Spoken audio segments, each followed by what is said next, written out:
बात है 18 जून 1878 की। अमृतसर में सरदार भगवान सिंह जी के घर पौराणिक विद्वानों का जमघट था। शास्त्रार्थ का अवसर था। देश के कोने कोने से विद्वान, महात्मा और संत पहुंचे थे। विभिन्न विचारधाराओं की लहर थी, लेकिन आवाज बुलंद हुई महर्षि दयानंद जी की। सबने महर्षि के विचारों पर सहमति जताते हामी भरी, लेकिन कुछ विरोधी धारणा के लोगों ने अचानक उन पर हमला बोल दिया। जो माहौल थोड़ी देर पहले तक शांत बना हुआ था, अचानक हिंसक बना दिया गया। सामाजिक धार्मिक सुधार के महर्षि के कुछ वचन इन लोगों को नागवारा गुजरे थे और तर्क से जवाब ना देकर विरोध जताने वालों ने अब पत्थर ईंट से हमला करना शुरू कर दिया। महर्षि तो महर्षि थे। महानता की इस मूर्त ने अपने जीवन काल में सामाजिक सुधार लाने के लिए न जाने कितने कष्ट सहे। ये विघ्न भी सह गए तथा प्रेम और विवेक के साथ सबको शांत कर दिया। लेकिन ये सब देखकर इस धर्म सभा में शामिल एक 17 साल के नौजवान का जीवन बदल गया। फेंके गए पत्थर से इस लड़के को चोट भी लगी थी, लेकिन पीड़ा इस बात की अधिक थी कि महर्षि के दर्शन और उनसे मुलाकात इतनी देर से क्यों हुई। कौन था ये नौजवान लड़का जो घायल होकर भी शांत चित्त से स्वामी जी को निहार रहा था? किस्सा बड़ा दिलचस्प है, जानेंगे विस्तार से। नमस्ते जी, मैं हूँ हरप्रीत कौर। धन्य थे वो लोग जिन्हें महर्षि दयानंद के साक्षात दर्शन करने का सौभाग्य प्राप्त हुआ था। उनको निकट से सुनने, जानने, देखने और समझने का अवसर मिला।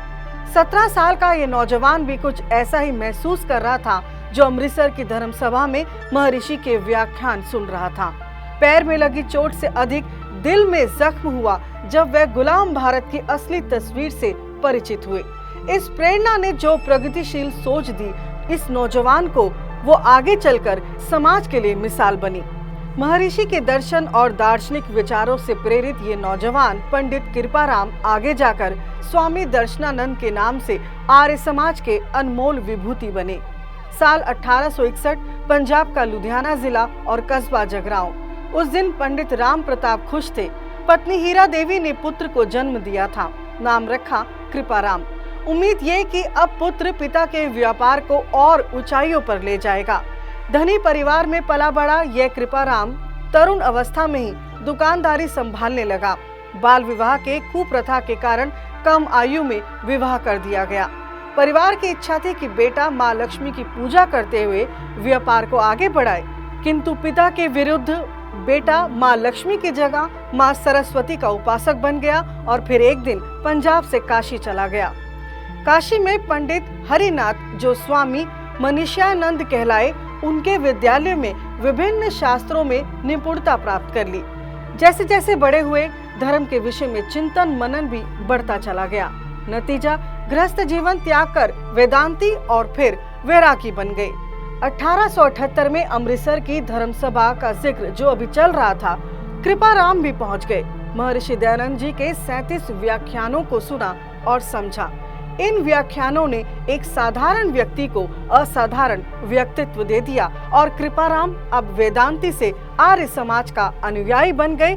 महर्षि दयानंद से प्रेरणा पाकर वैदिक धर्म के प्रचार प्रसार में जुट गए। ये साथ लंबा न चल सका। महर्षि जी का साल 1983 में निर्वाण हो गया। एक शिष्य के सिर पर गुरु का हाथ उठ गया, किंतु जो आशीर्वाद मिला था उसके दम पर विभिन्न स्थलों पर धर्म प्रचार करते रहे। इसी बीच स्वामी अनुभवानंद से दर्शन का ज्ञान लिया और इसी रुचि के कारण नाम मिला स्वामी दर्शनानंद। अब ध्येय था महर्षि के बताए रास्तों पर चलकर वेदों का प्रचार प्रसार करना। लेकिन अपने विद्यार्थी जीवन में समझ गए थे कि वेदों की ओर लौटने के लिए संस्कृत का ज्ञान आवश्यक है, लेकिन इस भाषा का पठन पाठन महंगा होता जा रहा था।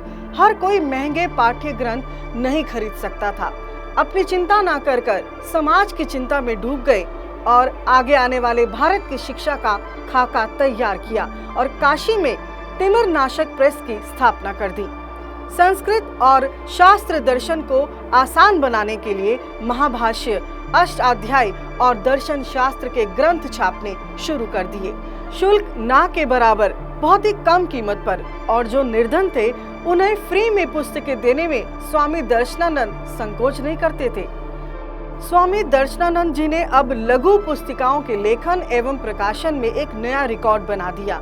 अगर उस युग में Guinness book of world record जैसी कोई संस्था होती तो ये रिकॉर्ड स्वामी जी के नाम ही होता। कहा जाता है कि प्रतिदिन एक लघु पुस्तिका वे जरूर लिखते थे। तिमिरनाशक प्रेस से अब हिंदी और उर्दू में वैदिक धर्म के विषय की पत्र पत्रिकाएं धड़ाधड़ प्रकाशित होने लगी। स्वामी जी को पंजाबी से लेकर हिंदी, उर्दू, संस्कृत, फारसी एवं अरबी भाषा का भी ज्ञान था। हिंदी, उर्दू में स्वामी जी ने कई लेख, कविताएं और गीत लिखे। तिमिरनाशक प्रेस काशी के प्रसिद्ध विश्वनाथ मंदिर के समीप थी। स्वामी जी ने यहीं एक संस्कृत पाठशाला और आर्य समाज मंदिर का कार्यभार भी संभालना शुरू कर दिया। यानी मान के चलिए कि उन्होंने अपने जीवन में अनेकों लघु ग्रंथ छापे और वैदिक धर्म का प्रचार किया।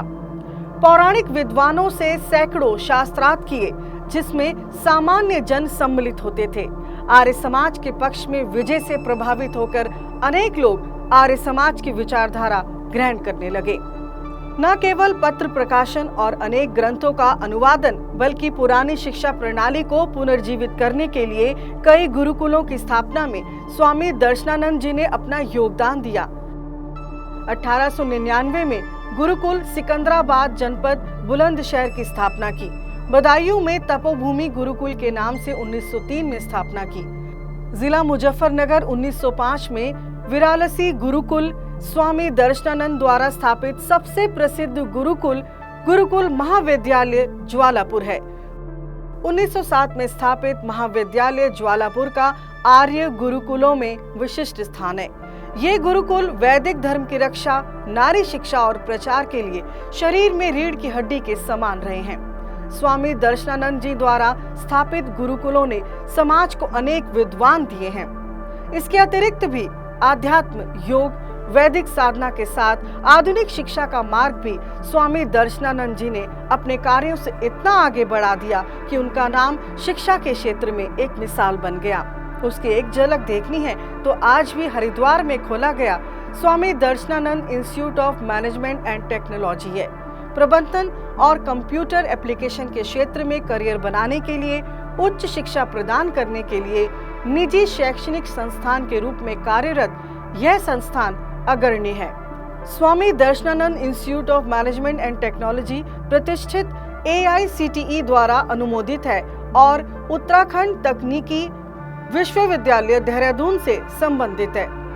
जीवन के अंतिम क्षण तक स्वामी जी धर्म प्रचार, साहित्य लेखन, गुरुकुल स्थापना और पत्रों के संचालन में लगे रहे, लेकिन पेट की बीमारी के कारण अब स्वास्थ्य साथ नहीं दे रहा था। 11 मई 1913 का दिन था। हाथरस में आर्य समाज का उत्सव चल रहा था। सेहत ठीक नहीं थी, लेकिन अपने भक्तों का ध्यान करते ही पंडाल में जाने की जिद की। अंतिम समय से पहले सबसे बोले कि भद्र पुरुषों, मेरी आखिरी नमस्ते स्वीकार कीजिए। ऋषि दयानंद के 37 व्याख्यान मैंने सुने थे, 37 वर्ष ही कार्य किया। ईश्वर आपको साहस दे, आप सब धर्म को समझें। इन शब्दों के साथ ही स्वामी दर्शनानंद जी ने अपना शरीर त्याग दिया। उनके विचारों को और उनके जीवन का महत्व समझने के लिए उनका साहित्य पढ़ना आवश्यक है। स्वामी दर्शनानंद जी का जीवन एक प्रेरणा स्रोत है, जो हमें सिखाता है कि सच्चे धर्म और मोक्ष को प्राप्त करने के लिए प्रेम और सेवा की भावना अनिवार्य है। आर्य समाज की इस महान विभूति और अद्वितीय बौद्धिक प्रतिभा के धनी स्वामी दर्शनानंद जी को शत शत नमन।